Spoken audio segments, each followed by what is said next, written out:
Bom, bom dia mais uma vez. Talvez alguns estivessem se perguntando aí, o pastor ele vinha à noite, mas não vinha de manhã, é para não acontecer esse tipo de coisa aí, que as noites com bebê em casa, gente, são complexas, vamos dizer assim. Mas estamos voltando. Essa manhã, inclusive, estava planejado para outra pessoa dar, porque eu volto domingo que vem, né? Só que era o seminarista Vanderlei, deu um problema, ele não pôde vir. Então, eu vou dar essa aula a respeito do livro de Tito. Mas sem o menor problema, é bom estar de volta, falar da palavra de Deus. Então, já vou convidar os irmãos a abrirem a palavra de Deus na epístola de Paulo a Tito, a última das epístolas pastorais. Semana passada a gente viu com o Rafael as epístolas a Timóteo, hoje a Tito, e a gente está chegando no final, hein, gente? Falta pouquinho. Se você pegar a sua Bíblia aí, ó, só tem um pouquinho aqui faltando, o resto tudo a gente já viu. Então abra sua Bíblia na carta de Paulo a Tito. E antes de começar, queria perguntar para vocês, quem sabe que livro é esse aí? Quem já viu? Os presbíteros aí eu sei que já viram. Esse aí é o conhecido manual presbiteriano, que a gente chama muito de Constituição da Igreja Presbiteriana do Brasil. Para que serve uma Constituição, gente? Normas, organizar, dar a regra. E aí eu pergunto para vocês, mas se a gente já tem a Bíblia, para que a gente precisa disso aí?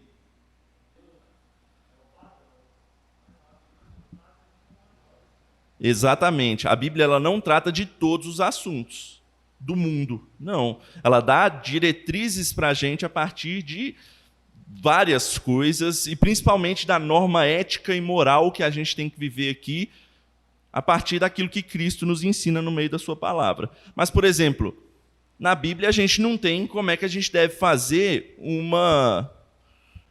por exemplo, sei lá, uma forma de eleição para sociedades internas na igreja.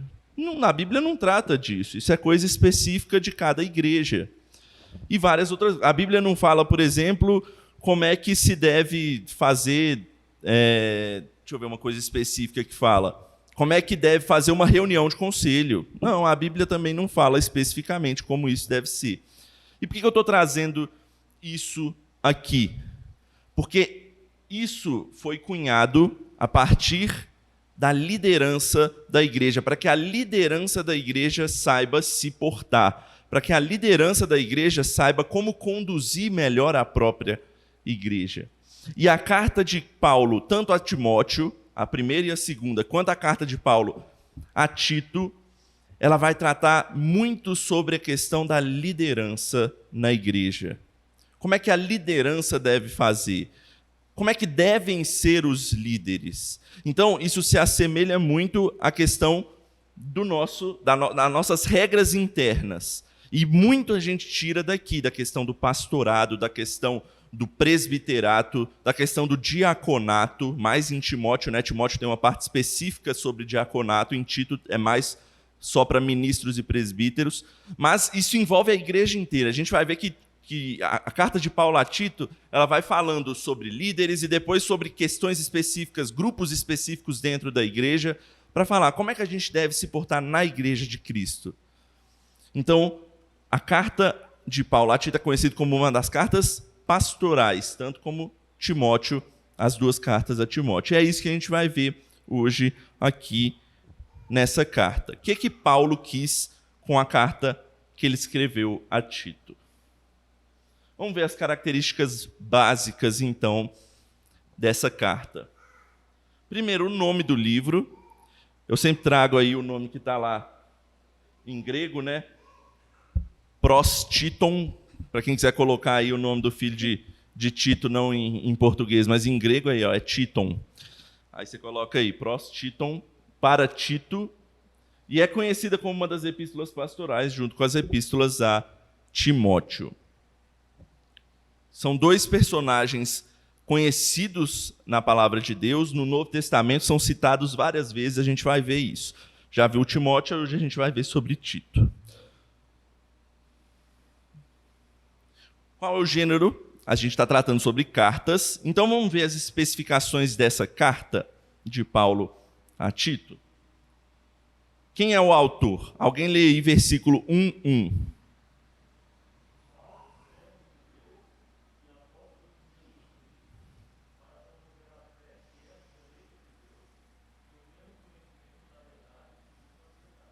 Então está lá na primeira palavra da carta. Paulo, servo de Deus e apóstolo de Jesus Cristo. Ele é o escritor, pelo menos nesse princípio aqui.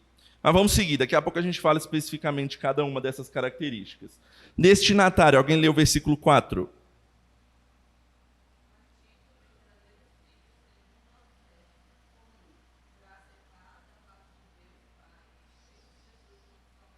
Então a carta é destinada a Tito, verdadeiro filho, a gente vai entender isso daí, segundo a fé comum, graça e paz, e ele aí continua a sua saudação, que é o que a gente vê aí.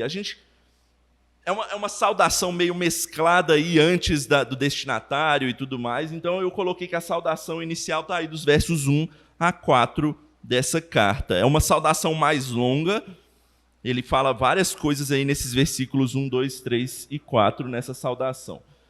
Depois não tem uma oração, essa é uma carta que não tem aquilo que Paulo normalmente faz, né? Uma oração, uma ação de graças antes. Paulo já vai direto para o assunto nessa carta, tá?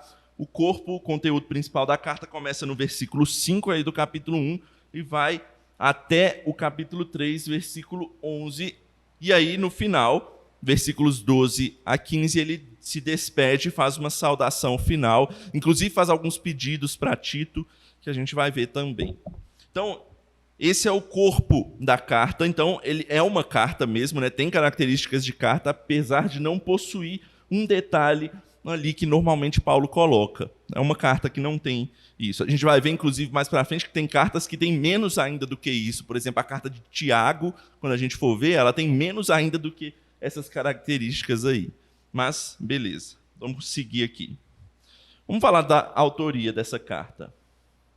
A gente viu que é o apóstolo Paulo. Eu não vou tratar tanto desse assunto, eu vou dizer por quê. Ele é tradicionalmente aceito que é Paulo, sim. A gente aceita, sim, é Paulo, para a gente, não tem dúvidas. Mas, como a gente viu ao longo de várias aulas aí, sempre há questionamentos. O liberalismo teológico no mundo sempre questiona a autoria de cartas, falando, foi alguém que escreveu depois. Inclusive, nessas cartas de Tito e de Timóteo, é dito que é uma pseudepígrafe. O que é isso? Alguém escreveu depois, no segundo século, ou algo assim, usando o nome de Paulo no lugar. Mas nós não cremos que isso seja verdadeiro. Eles dizem isso por quê? Por causa do estilo e vocabulário ligeiramente diferentes das epístolas anteriores. E é uma época difícil de identificação aqui na carta. Então eles começam a questionar mil coisas. Por que eu não vou falar tanto desse assunto? Porque o Rafael já tratou desse assunto na aula passada sobre a autoria. Tanto para Timóteo quanto para Tito é a mesma coisa. O Rafael, inclusive, na aula passada, eu ouvi no YouTube lá, né? Ele tratou sobre a autoria das epístolas pastorais, ou seja, em geral, tanto Timóteo quanto Tito. Então, quem quiser ver mais profundamente, assiste aquela aula lá no YouTube. Então, o autor é, sim, o apóstolo Paulo. Mas vamos ao que mais nos interessa para a gente pegar o contexto da carta. E o destinatário? Tito 1,4 a gente já leu. Está dizendo que é Tito. Mas quem que era Tito? Deixa eu tirar isso aqui daqui, que eu estou olhando para trás toda hora, né? Assim fica mais fácil. Quem era esse Tito? A gente viu que ele era um amado irmão, filho na fé de Paulo, gentil, filho na fé de Paulo, e companheiro de Paulo em diversas outras ocasiões. O que é um filho na fé de Paulo? Certamente foi Paulo quem pregou e ele se converteu por meio da pregação de Paulo em alguma das suas viagens missionárias. Eu vou dizer qual já já. E ele é companheiro de Paulo em diversas ocasiões. A gente vai ver vários textos em que Tito aparece ao longo das Escrituras. Ele não está aparecendo só aqui, não é uma pessoa desconhecida para nós. Ele aparece várias vezes na Bíblia. E ele é um gentio, ele é grego. Diferente de Timóteo, que a gente viu na aula passada, Timóteo ele era filho de mãe judia e de pai grego. Inclusive, Paulo pediu para ele ser circuncidado também, apesar de não ser necessário. Tito não. Tito, Paulo nem pediu isso. Tito ele é gentio, se converteu na fé comum e pronto. Não precisou ser circuncidado nem nada disso. Vamos entender isso melhor. Vamos ver primeiro umas diferenças entre Timóteo e Tito. Alguém abre lá em 1 Timóteo 4:12.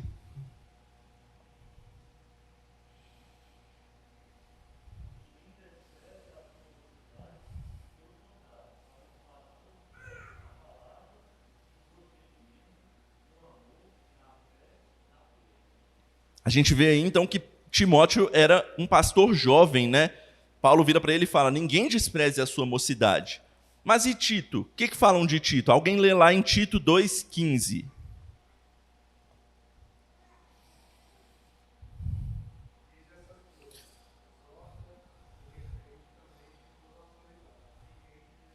Ele escreve um conselho mais ou menos parecido com o que ele escreve para Timóteo aqui para Tito. Só que para Tito ele não fala nada sobre idade. Provavelmente Tito, então, era alguém mais velho. Não estou dizendo que ele era um idoso, não, mas ele já não era mais jovem, já não era dentro da mocidade. Ele já tinha certa autoridade para poder ser respeitado pelas pessoas quando ele falasse. Então, Tito, provavelmente, ele era mais velho do que Timóteo. O que mais? 2 Timóteo 1,6. Alguém lê para a gente.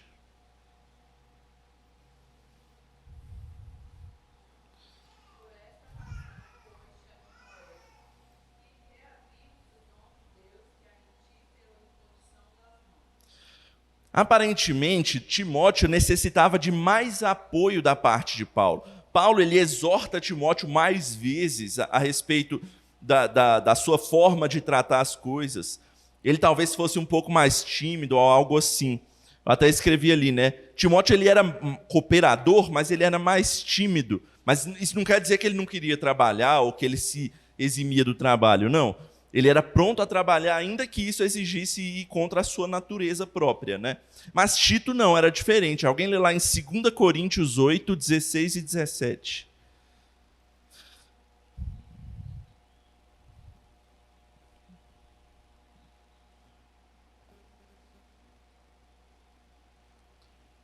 Quem abrir aí pode ler.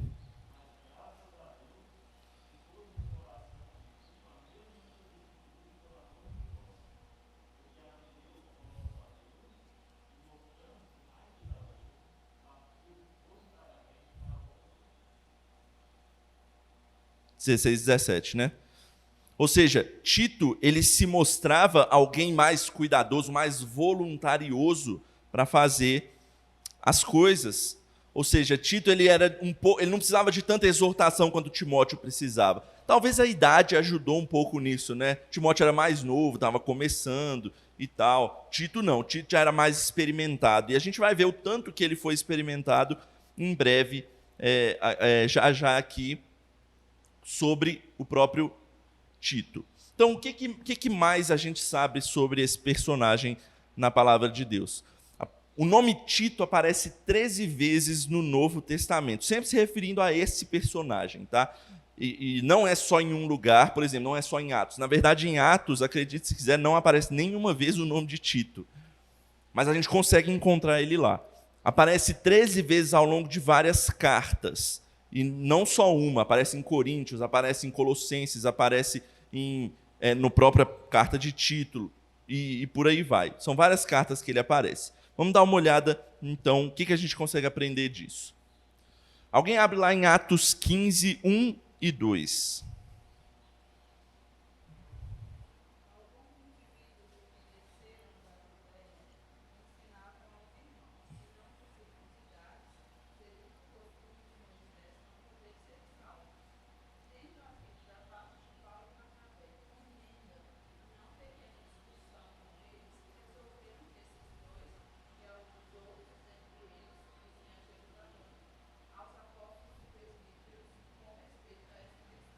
Opa, vamos contextualizar aqui. Paulo e Barnabé tinham ido, eles eram da igreja de Antioquia e foram chamados para serem missionários. Então eles saíram e fizeram a conhecida primeira viagem missionária. Rodaram ali pela Ásia Menor, Europa e por aí vai. Pregaram a palavra, e só que eles encontraram um problema dito aí. Qual foi o problema? Judeus estavam obrigando novos convertidos, ainda que gentios, a se circuncidar. E Paulo estava indo contra isso, falou, não há mais necessidade disso. E aí houve uma grande contenda. O que Paulo fez? Desceu para Jerusalém junto com Barnabé, e aí aconteceu aí nesse capítulo 15 de Atos, o conhecido concílio de Jerusalém, onde eles discutiram a respeito desse assunto, da circuncisão. Precisa, não precisa? No final a gente sabe que foi definido que não é necessário que haja circuncisão para novos convertidos. Não é necessário, isso foi abolido. Era lei passada. Na verdade, é melhor dizer, em vez de abolido, melhor dizer que isso foi completo. Não precisa mais. Cristo, a partir daquilo que ele, da sua obra, acabou com a circuncisão, algo que derrama sangue, e agora nós temos o batismo. Esse é o rito de entrada no povo de Deus agora, com água em vez de um cortezinho com sangue. Então, aconteceu isso naquela época. E nesse versículo 2 que a Lídia leu aí para a gente, está escrito que Paulo desceu ele, Barnabé e alguns outros juntamente com ele. E é muito, muito provável que Tito tenha sido um desses outros. Por quê? Alguém abre lá em Gálatas 2 e lê de versículos 1 a 3.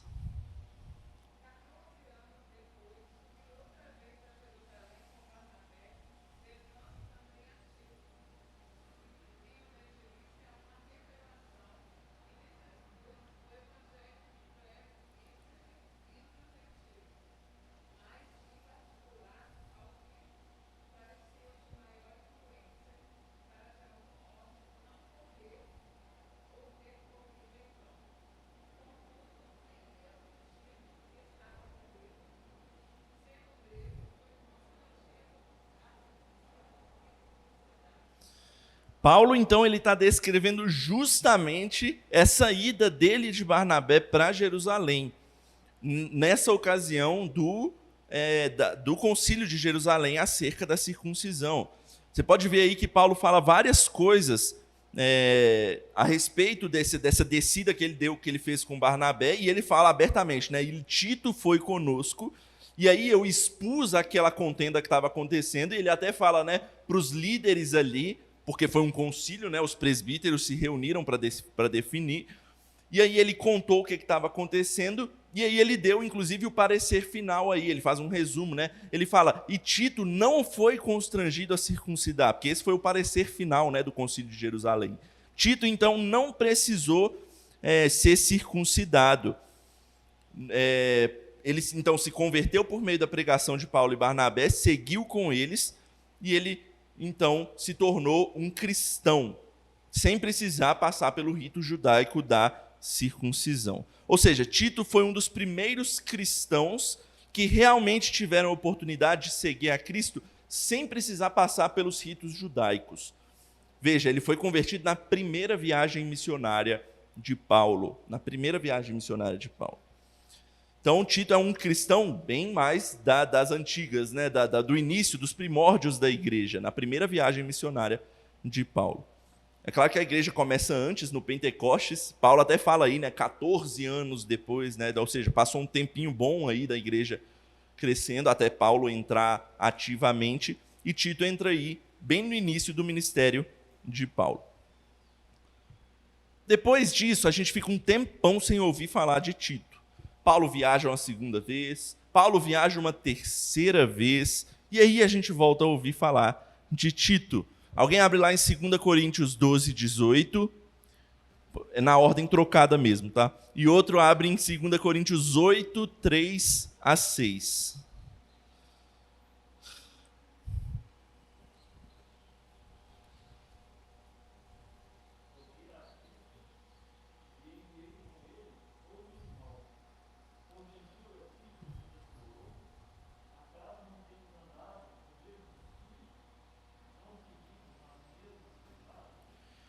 Ou seja, Tito foi o alguém enviado por Paulo para resolver, ou pelo menos ajudar ali a resolver, auxiliar nos problemas que estavam acontecendo na igreja de Corinto. Muitas pessoas dizem também que talvez tenha sido Tito que tenha enviado aquela carta que a gente não tem conhecimento para Corinto, né? Quem não entendeu aqui o que eu falei, escuta lá a aula do Rafael sobre 2 Coríntios. A gente acredita que é muito provável que tenha tido uma carta entre a primeira e a segunda carta de Corinto, para Corinto, né, para os coríntios. E acredita-se que foi Tito que levou essa carta, e é uma carta mais pesada, né, uma carta em que Paulo deve ter tratado de assuntos complicados, ali tentando resolver os problemas daquela igreja. E Tito foi o alguém enviado para auxiliar, ou seja, Tito era alguém de confiança para Paulo. Tito era alguém de confiança para tratar de assuntos difíceis, penosos ali. Mas o que mais? Tem mais missões que Paulo deu para Tito. 8:3-6.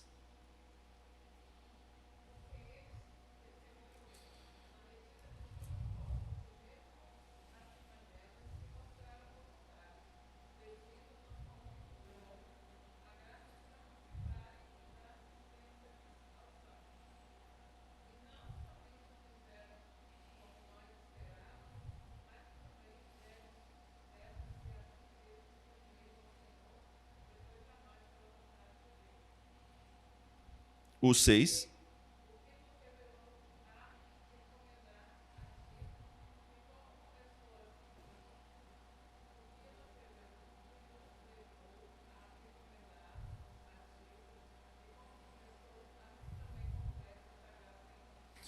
Ou seja, para dar uma contextualizada de novo aqui, a gente já falou isso em várias cartas, a gente falou isso em Romanos, a gente falou isso em Coríntios, a gente falou isso em Gálatas. Paulo, ele estava no meio da sua terceira viagem, pronto para conseguir reter ofertas das várias igrejas por onde ele estava passando, para levar para os pobres necessitados lá da Judéia, lá de Jerusalém. Só que Paulo, por si só, não conseguia passar em todas as igrejas. Então, uma outra missão que Paulo deu a Tito foi que o ajudasse nessa coleta de ofertas para a igreja de Jerusalém, para os pobres ali da região de Jerusalém. Então, Tito também ajudou a Paulo nessa questão de levantar oferta para esses irmãos. Ou seja, Tito era um braço direito de Paulo para várias coisas. Paulo sempre chamava Tito, faz isso aqui para mim, viaja para tal igreja para mim, não sei o quê, por aí vai. E aí a gente vai ver mais uma missão que Paulo deu a Tito, e essa é mais tarde. Depois da terceira viagem, o que aconteceu com Paulo? Paulo, então, ele tinha a ideia de ir para onde? Para a Espanha, só que aí o que aconteceu? Ele foi preso lá em Jerusalém, ficou preso 2 anos em Cesareia, depois ele foi levado para Roma, isso está lá no final de Atos. Quando ele estava indo para Roma, ele rodeou a ilha de Creta com um navio, aí vocês lembram, o navio ele afunda, acontece uma celeuma toda em cima ali de Paulo e de todo mundo que estava junto com ele, mas enfim, ele chega a Roma, é preso em Roma e fica 2 anos preso em Roma. Só que não é uma prisão daquelas que a gente fala, entre grilhões, uma bola no pé, numa cela fria, não, ele estava preso em casa. Óbvio, ele tinha restrições, mas ele ainda conseguia receber muitas visitas e pregar a palavra de Deus nessa prisão. E Atos 28 termina aí, nesse ponto. Atos 28 termina do nada com Paulo falando simplesmente. Paulo, então, fica preso em Roma por 2 anos e pronto. A gente vai ver isso já já. E aí, logo depois disso, tem uma coisa nebulosa na história, eu vou tentar tratar disso. Mas o que a gente sabe? Tito 1:5. Alguém lê para nós.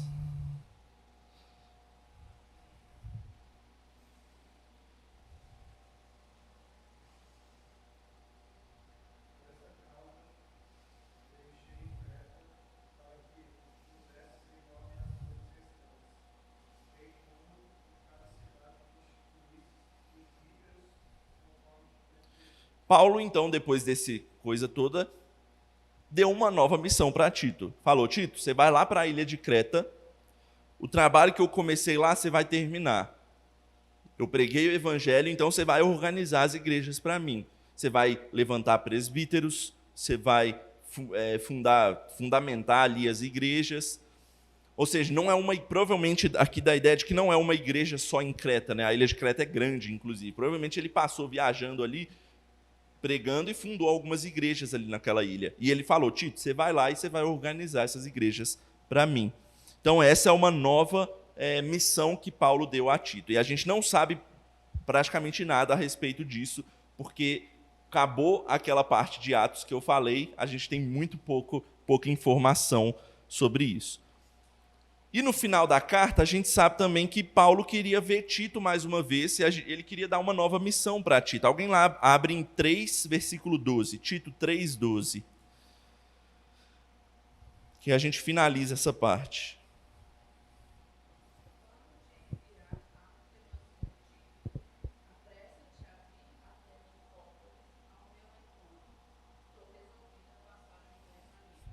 Provavelmente, então, isso aqui já está nos finalmente do ministério de Paulo. Paulo ele tinha novas pretensões de viajar e fazer novas viagens missionárias. E ele queria Tito do lado dele mais uma vez. Você vem até mim, onde eu estou, que era nessa cidade que ele chamou de Nicópolis. Provavelmente eles iam se planejar para fazer mais uma nova viagem missionária. Só que a partir daí a gente já não sabe muita coisa. A gente sabe que Paulo depois foi preso em Roma e foi a última prisão dele, que é a que está lá em 2 Timóteo, capítulo 4. Quem quiser ler lá, aquilo é o final da vida de Paulo. Paulo até cita Tito lá mais uma vez, né? Paulo ele fala que Tito ele foi para uma outra região. E Paulo falou: agora eu estou sozinho, provavelmente eu vou morrer aqui. Vamos tentar reconstruir então esse contexto? A gente não sabe muito o que aconteceu, mas é interessante para a gente entender qual é o contexto em que essa carta foi escrita. A gente acredita que a carta de Tito, tanto Tito quanto 1 e 2 Timóteo, foi escrito entre essas duas prisões de Paulo. Quais são essas prisões de Paulo em Roma? A de Atos 28, que a gente viu lá, que ele não ficou preso de uma maneira dura, né? Ele ficou preso numa casa e tal, e tudo mais. E depois a prisão que é dita lá em 2 Timóteo, capítulo 4, que é a prisão, uma prisão fria, uma prisão realmente já complicada, que foi a última da vida de Paulo, e Paulo morreu depois aí, beleza? Entre essas duas prisões, Paulo fez muita coisa que a gente não sabe perfeitamente o que foi. A gente tem flashes, que eu vou tentar trazer aqui. E aí ele escreveu nesse meio as 3 cartas, né? 1ª, 2 Timóteo e Tito. O que aconteceu então depois de Atos 28? Vamos tentar reconstruir isso. Vamos ler então o que está escrito lá em Atos 28? Atos 28, 30 e 31.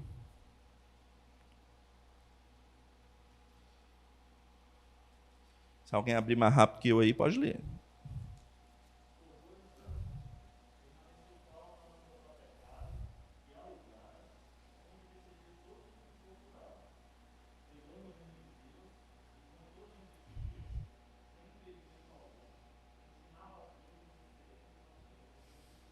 Olha aí como é que foi a prisão de Paulo. Era numa própria casa em que ele próprio alugou, ele recebia quem ele queria, pregava o evangelho. Ou seja, ele simplesmente era um prisioneiro esperando a resposta do julgamento. Ele só não podia sair, mas ele vivia quase que normalmente. Essa era a prisão de Paulo no fim de Atos 28. E Atos 28 termina aí, não tem mais nada depois de Atos 28. O que acontece depois disso?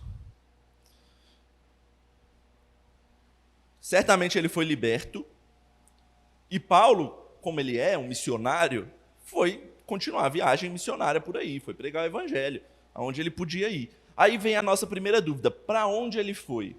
A gente sabe que ele certamente foi pela Ásia, que a gente viu que ele foi em Creta, pregou em Creta e deixou Tito lá. Mas a gente sabe também que Paulo queria muito ir para a Espanha, o plano dele era ir para a Espanha, a gente sabe disso lá em Romanos, na aula em Romanos a gente sabe disso. E a gente sabe também, nos escritos dos pais da igreja, que é provável que Paulo tenha conseguido ir para a Espanha. Tá? Muitos pais da igreja colocam que Paulo fez essa viagem. A gente não tem essa certeza, mas como alguns pais da igreja em documentos antigos colocam isso, é provável que ele tenha conseguido ir.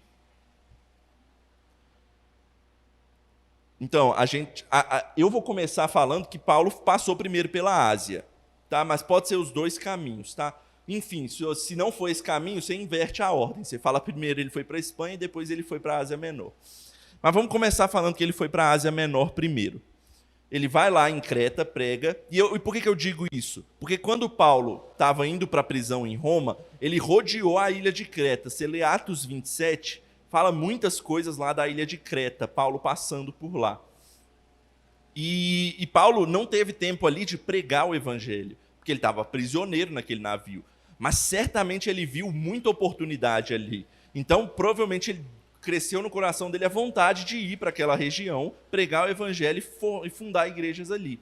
Então, a gente acredita que Paulo foi primeiro para Creta, que era mais perto, era mais fácil. Foi lá, pregou o evangelho, deixou Tito lá. Depois a gente sabe de outros desejos de Paulo. Como já estava ali na região da Ásia Menor, talvez ele tenha passado por Colossos. Alguém abre Filemão 22.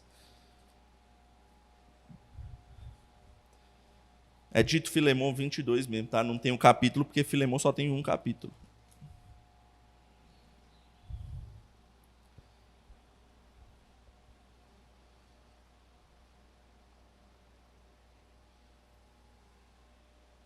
Alguém aí abriu? Filemão.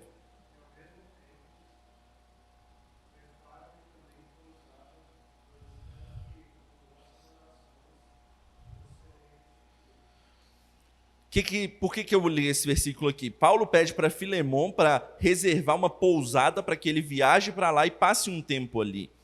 E Filemão, ele certamente era um membro da igreja de Colossos. Então Paulo tinha o desejo, ele fala em carta que queria ir para lá. Então a gente crê que em algum momento ele realmente passou por Colossos e Filemão, a gente sabe disso. Então, nessa viagem ele passou por Creta, passou por Colossos, vai a Éfeso, e em Éfeso ele encontra com Timóteo e deixa Timóteo para pastorear ali. A gente sabe disso em 1 Timóteo 1, versículo 3. Olha o que está escrito lá em 1 Timóteo 1, versículo 3. Paulo diz assim: quando eu estava de viagem rumo da Macedônia, te roguei que permanecesses ainda em Éfeso para admoestares a certas pessoas, a fim de que não ensinem outra doutrina. Ou seja, Paulo deixou Timóteo ali em Éfeso para pastorear aquela igreja também. Então, a gente já está vendo aí um caminho que certamente Paulo deve ter feito, né? Creta, Éfeso, Colossos, não necessariamente nessa ordem, mas deve ser uma ordem parecida com essa.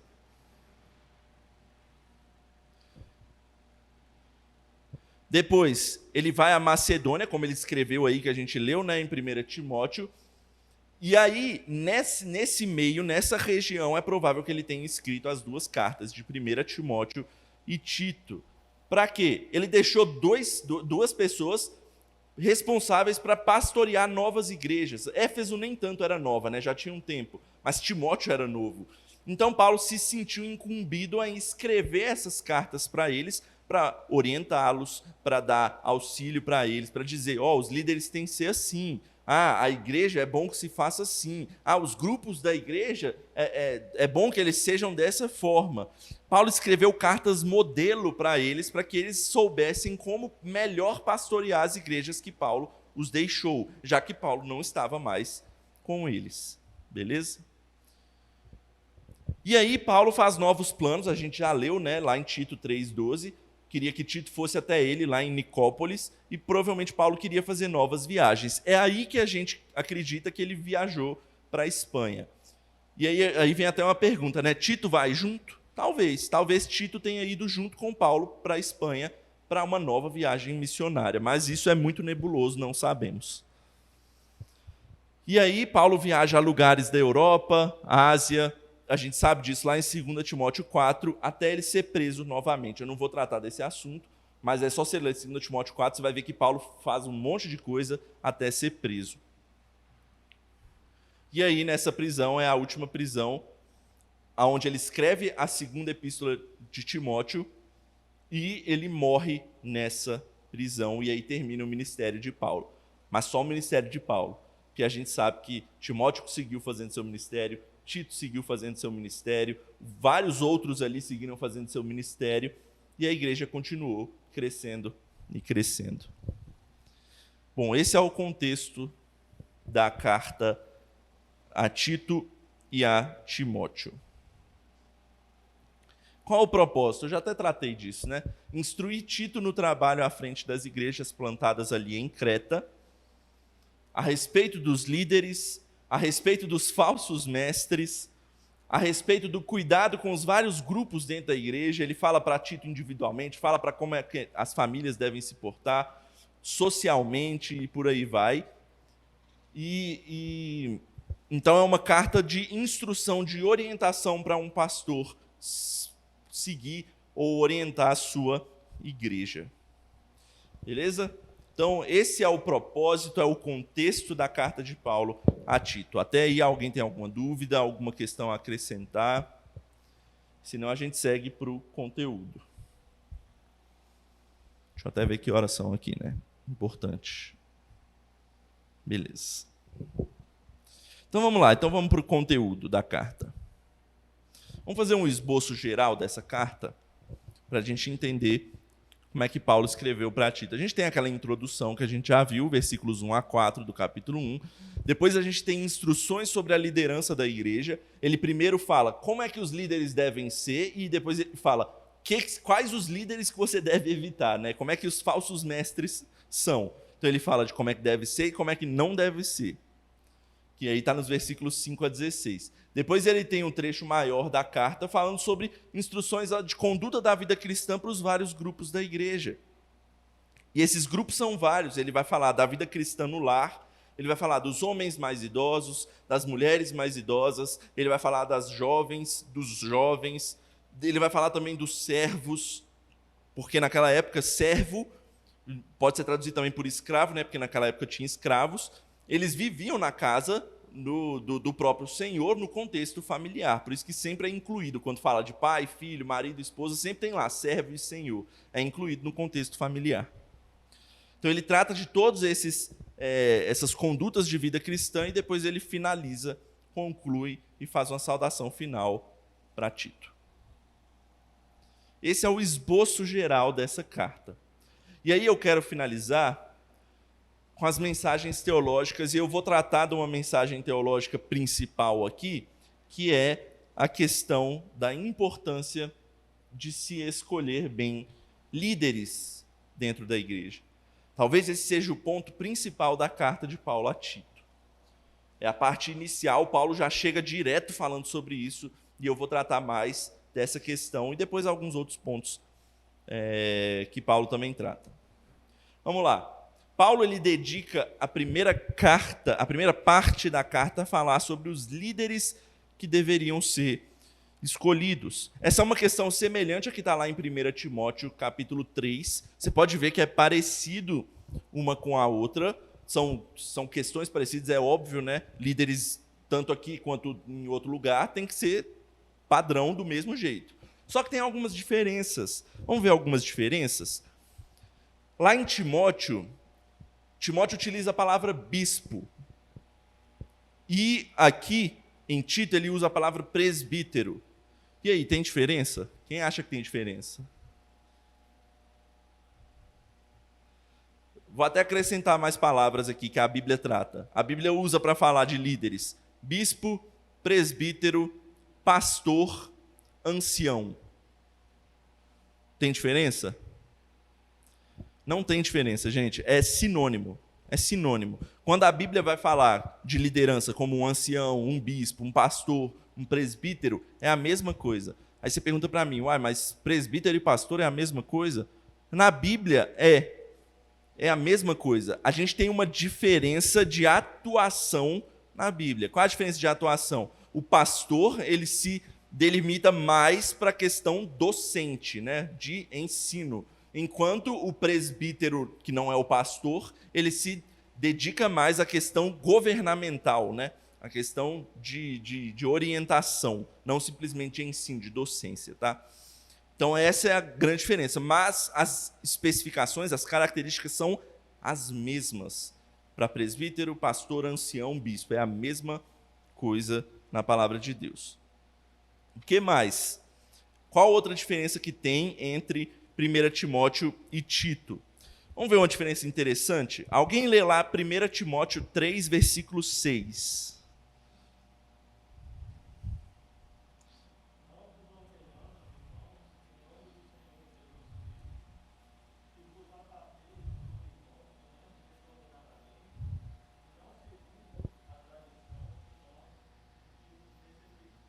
Calma aí, você leu o quê? 1 Timóteo 3, 6? Você colocou aí, não seja neófito, né? 1 Timóteo 3, 6? É isso. Pode ler.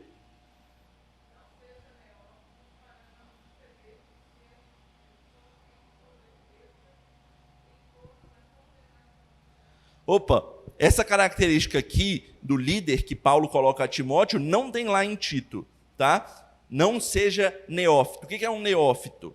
É um novo na fé, tá? Uma pessoa que acabou de se converter. Por que tem em Timóteo e por que não tem isso em Tito? Por quê? Porque a igreja de Éfeso já era igreja, já tinha um tempo. E as igrejas ali de Creta tinham acabado de ser fundadas. Ou seja, a liderança que ia entrar em Creta ali dificilmente não seria neófita. Então Paulo tira isso de Tito. Isso não quer dizer que nós possamos eleger neófitos, ou seja, novos na fé, à torta e à direita. Não. O ideal é que nas igrejas que já têm um bom tempo, que sejam eleitos pessoas já amadurecidas na fé.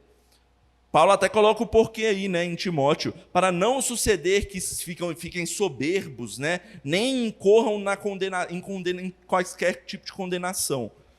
Então, é uma sugestão boa que Paulo dá para Timóteo, mas Paulo tira isso de Tito porque em Tito era diferente. Na região que ele estava, era nova a igreja. Dificilmente ele ia conseguir fazer isso. Então, Paulo foca em outras características para esses líderes. Outra característica que Paulo trata em Timóteo e em Tito, mas de forma diferente. Lá em 1 Timóteo 3,2, está escrito simplesmente assim, que ele tem que ser apto para ensinar. Só isso está escrito lá em 1 Timóteo. Já em Tito, não. Alguém lê lá Tito 1, 9.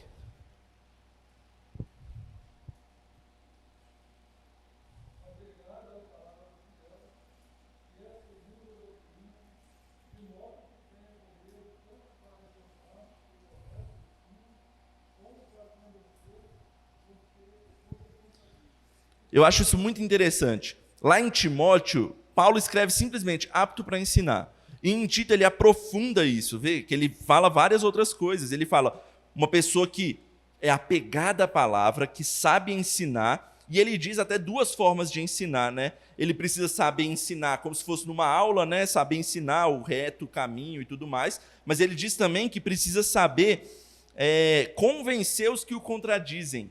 Ou seja, ele precisa ter duas formas, né?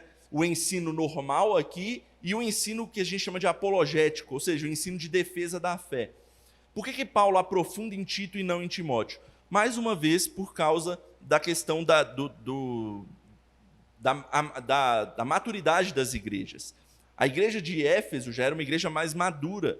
Então Paulo simplesmente fala, aquele que vocês veem que é apto para ensinar, opa, olhem para ele. Em Tito, como eram igrejas novas, Paulo fala, não é simplesmente apto para ensinar. Pega uma pessoa que é apegada à palavra.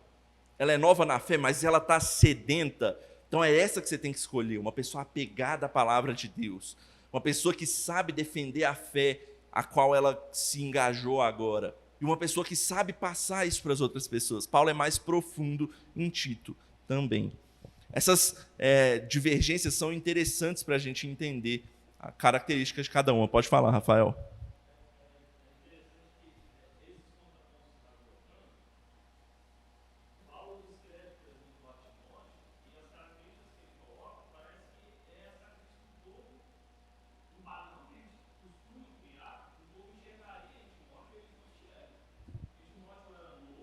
Sim.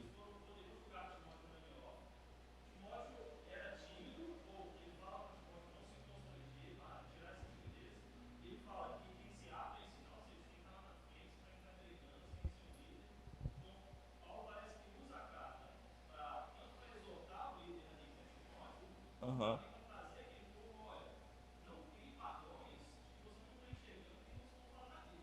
Sim.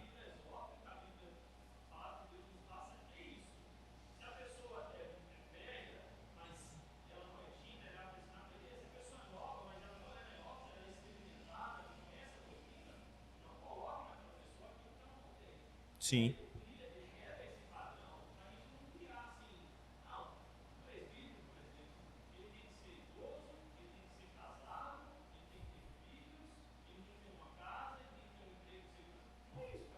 Aham. Interessante. Vamos lá continuar. Agora vamos olhar mais para a questão de Tito, né? Volta lá para Tito 1, versículos 5 a 9. E vamos dar uma olhada em como Paulo fala dessas qualificações a esses presbíteros. Paulo ele vai dividir em 4 blocos, tá? Vamos ver o primeiro bloco? Lê aí o versículo 6 para a gente. Tito 1, 6.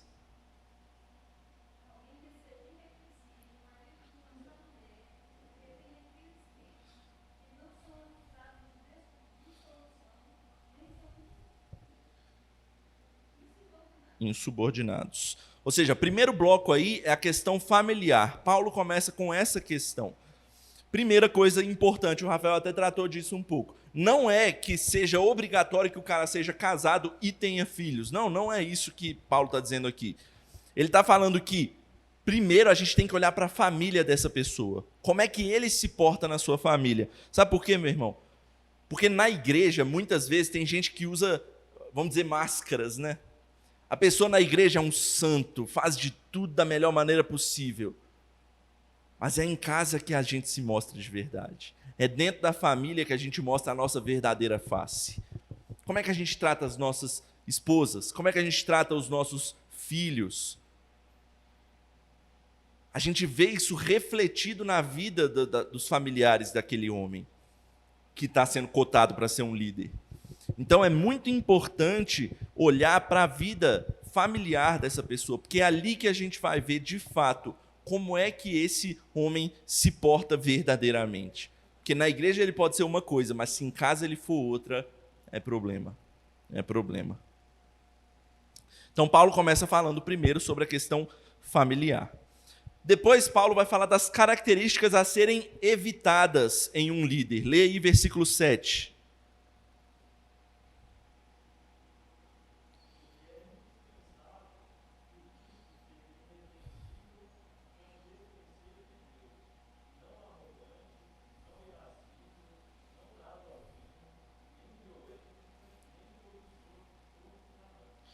Paulo coloca aí, elenca aí as características que não devem existir na vida de um líder da igreja. Ele deve ser irrepreensível. Essa palavra dá até arrepio para os líderes da igreja, né? Existe uma pessoa irrepreensível? Não existe, gente. Só Jesus foi irrepreensível. Irrepreensível é aquele digno de não ser repreendido por nada que ele faça, né? Não, todos nós somos dignos de repreensão porque a gente é pecador. Mas Paulo aqui ele está falando o modelo, né? Que a gente tem que ser. Então a gente tem que se apegar a ser isso.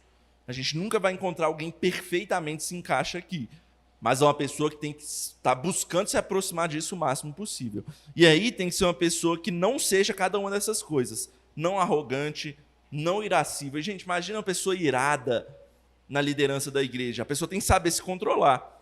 Obviamente a gente vai ter pessoas que são mais mansas e mais iradas, né? Mais irascíveis, como Paulo coloca aqui. Mas uma pessoa que tem essa tendência, ela tem que saber se controlar. Porque imagina isso numa reunião de liderança, acontece alguma coisa e a pessoa vai descabela e não sei o quê. Problema. Tem que evitar essas coisas. Não ser dado ao vinho, nem violento, nem cobiçoso e de torpe ganância. Isso é importante também. Liderança mexe com dinheiro, né? Mexe com os gastos da igreja. Então imagina você coloca uma pessoa gananciosa ali, vai por água abaixo.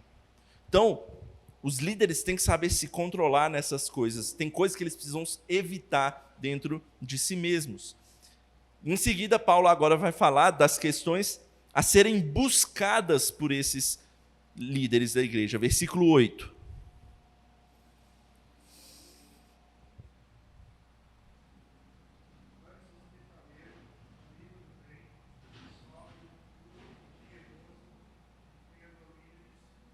Opa, olha quantas coisas Paulo coloca aí para um líder ter. Coisas úteis, boas para que ele busque. Ele começa falando uma coisa que a gente muitas vezes despreza, né? Ser um hospitaleiro. Gente, isso é importantíssimo. Isso é um dom que a gente muitas vezes deixa para baixo. A gente fala, não, tem que ser bom para ensinar, não, tem que ser bom para isso, tem que ser sei o quê. E a gente nunca fala da hospitalidade, né? Raramente fala. É o primeiro que Paulo coloca aqui, tem que ser um hospitaleiro. Naquela época era muito importante isso, porque As pessoas viajavam muito e não tinha essa toda estrutura que a gente tem hoje, né? Hotéis e não sei o quê, tá? Era na casa das pessoas. E o líder tem que ser o modelo, o padrão. Pode vir aqui na minha casa, você fica na minha casa, eu vou te tratar da melhor maneira possível. Hospitalidade é um dom muito importante que Paulo coloca aqui. Aí ele coloca outros, né? Amigo do bem, sóbrio, justo, piedoso, que tenha domínio de si. Beleza. E aí, por fim, ele coloca o último bloco aí das características dos líderes, e ele trata de um bloco específico só para isso, que é a questão de ser apto para ensinar. Leia aí o versículo 9, por favor. Mais uma vez, né? A gente já leu.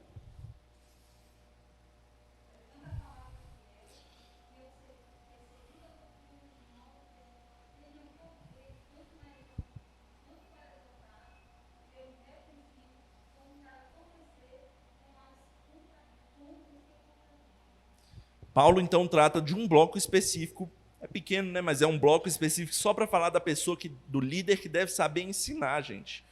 O líder da igreja deve saber ensinar. E aqui ele trata em 2 blocos, como eu já falei, o ensino como a defesa da fé. São as 2 coisas importantes. Por que isso é importante? Porque, gente, os jovens, os neófitos da igreja, ou as pessoas que estão com dificuldade na igreja, elas vão até quem? Até o líder, para ser socorridas, para ser ensinadas. Elas vão buscar ser aconselhadas por essas pessoas. Daí essa importância aqui. Ou seja, uma aplicação importante para a gente aqui, não é só o pastor que tem que ser procurado. Líderes, presbíteros da igreja, eles também têm a oportunidade, essa disposição de ensinar aos membros da igreja. Beleza? Às vezes o pastor da igreja está com um filho novo em casa e não consegue tratar todas as coisas. Procure os presbíteros da igreja, eles são igualmente capazes no seu oficialato para poder tratar dessas coisas, beleza? Mas agora eu estou voltando, tá, gente? Tá tudo certo. Vamos seguir aqui também. E aqui outra coisa, aqui não é necessariamente saber da aula, tá? Isso é uma coisa importante, tá? Porque nem todo mundo tem esse dom de ser professor ou alguma coisa assim. Não é necessariamente saber da aula. Paulo, ele coloca aqui, é se apegar à palavra de Deus. O que Paulo está dizendo? Você que é líder, você que é presbítero, você que almeja isso, você tem que ter a palavra de Deus debaixo do seu braço o tempo inteiro. Você tem que ler, buscar entender, crescer isso no seu coração o tempo inteiro, a palavra de Deus, que você precisa saber explicá-la, você precisa saber defendê-la. O líder, o presbítero da igreja precisa saber essas coisas. Não necessariamente ele precisa saber dar uma aula ou saber pregar. Não é isso, saber pregar, que eu estou dizendo no púlpito aqui no domingo à noite. Não necessariamente seja isso. Apesar disso serem coisas boas para os presbíteros buscarem crescer, né? É algo que seria útil para eles almejarem, para crescer em seus ofícios. Mas é mais do que isso. Paulo está ensinando aqui que presbíteros devem ser conhecedores da palavra de Deus, de forma que eles saibam explicá-las, ensiná-las e defendê-las. Então, gente, presbítero tem que saber estudar a palavra de Deus cada vez mais. Tem que buscar estudar, se encher da palavra de Deus. O presbítero tem que saber o básico. O que é a justificação? Tem que saber explicar. O que é santificação? O que é pecado? O que é vida cristã? Como é que deve ser a vida cristã? Como é que a igreja funciona? São coisas básicas que os presbíteros têm que saber, mais do que os outros membros, a respeito dessas coisas. Beleza? Então, essa é a primeira parte que Paulo trata aí, a importância da liderança na igreja. Depois, uma outra questão importante que Paulo trata aqui, a importância da boa conduta da vida cristã em seus diversos relacionamentos. Deixa eu ver a hora aqui. Tá, ainda tem um tempinho pequeno, dá para finalizar. Vai lá para o capítulo 2 de Tito. Lê o versículo 1 alguém aí, por favor. Tito 2:1.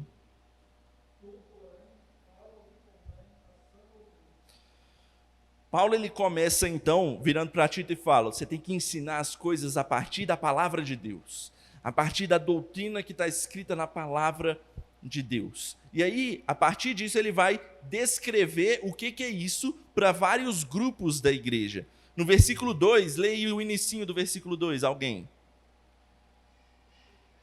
Quanto aos homens idosos, só até aí, né? Quanto aos homens idosos, versículo 3, o inicinho de novo. Quanto às mulheres idosas, como é que elas devem se conduzir? O que mais? Versículo 4. Jovens recém-casadas, ele vai tratar dessas aí agora. Versículo 6. Quanto aos moços, versículo 9. Quanto aos servos, Paulo ele vira para Tito e fala: Tito, a partir da sã doutrina, a partir da palavra de Deus, você vai conduzir cada grupo da igreja assim. Você vai ensinar eles a serem assim, modelos. E ele não exime Tito da função, não. Olha o que ele diz nos versículos 7 e 8. Alguém lê versículos 7 e 8.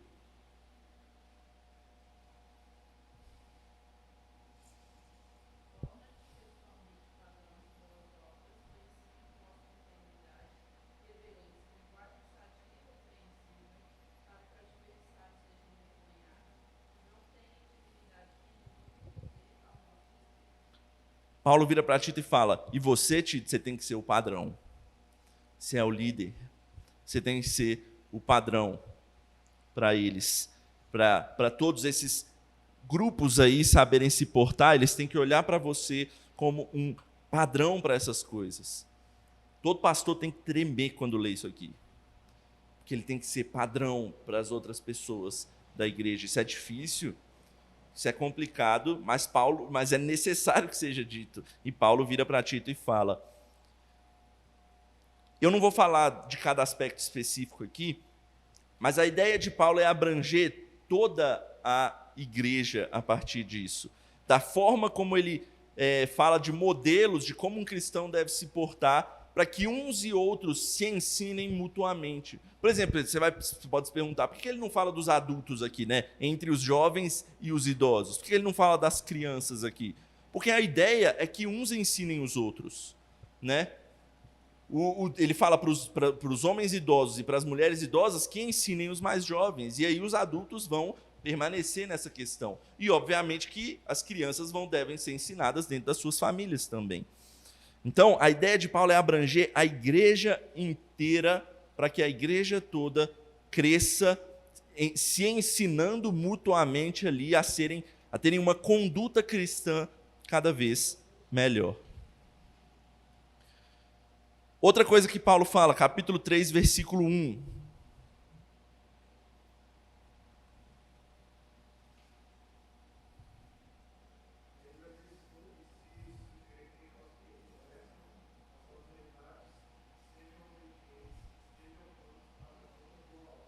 Olha que interessante. Paulo ele falou de como é que a liderança deve ser, porque a liderança deve ser escolhida para reger as igrejas. E por que a igreja tem que escolher muito bem qual é a liderança? Paulo está dizendo aqui no versículo 1 do capítulo 3. Porque a igreja vai se sujeitar a essa liderança que foi escolhida. Se a igreja, então, escolhe mal, ela vai se sujeitar a um líder ruim. E isso é problema.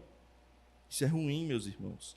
Então, a ideia aqui que Paulo está falando é: escolham bem, porque a gente tem que se sujeitar à liderança da igreja. E aqui não é nem só liderança na igreja, né? Liderança de forma geral. A gente pode expandir isso para o nosso governo. Se a gente vota mal, os nossos líderes vão ser ruins. E a gente vai ter que se submeter a eles, porque eles vão ser nossos líderes. Então, é muito importante isso que Paulo fala aqui. Ele está tratando uma carta de liderança, ele fala para os grupos como eles devem ser, e ele vem e fala: vocês têm que escolher bem. Porque a liderança a qual vocês vão se sujeitar é a que vocês escolheram. Então, escolham bem. Mas mais importante do que isso, a última coisa que eu vou falar aqui. Paulo ele vai tratar da obra de Cristo, é que nos habilita a sermos conforme o modelo que Paulo diz aqui. A gente leu no início da nossa escola dominical, capítulo 2, versos 11 a 14. Olha o que ele diz ali. Porquanto a graça de Deus se manifestou salvadora a todos os homens. E o que essa graça fez? Ela educou, educando-nos para que, renegadas a impiedade e as paixões mundanas, vivamos no presente século sensata, justa e piedosamente. Meus irmãos, é a partir da graça de Cristo que a gente consegue ser esse modelo que Paulo fala aqui. Se depender de nós, a gente nunca vai ser esse modelo que Paulo coloca aqui. Mas é pela graça de Deus em Cristo Jesus que a gente consegue ser assim. Olha o que ele diz no versículo 14 do capítulo 2.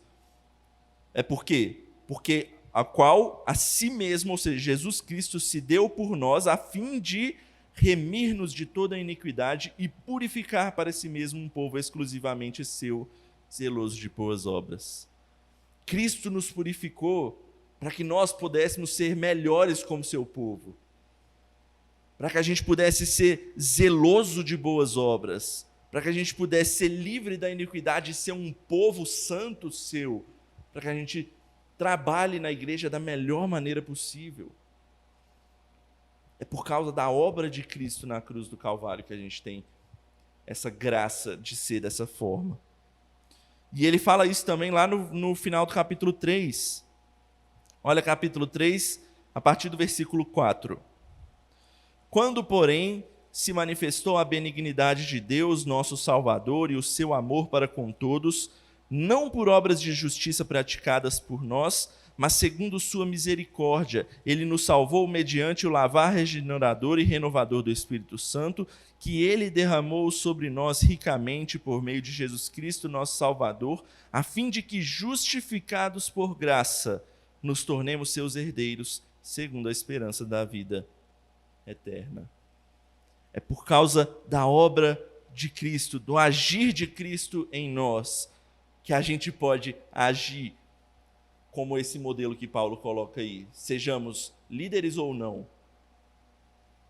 Não importa qual grupo da igreja você faça parte.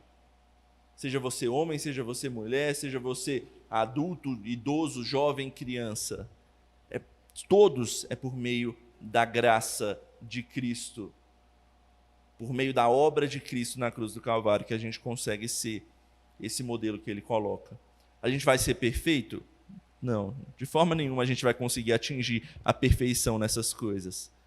Mas Cristo foi perfeito por nós. E é por meio da obra dele, então, que a gente deve buscar cada vez ser melhores nos nossos afazeres na casa do Senhor.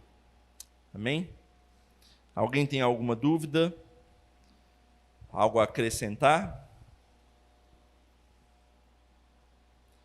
Se não, vamos fazer uma oração para a gente encerrar, então.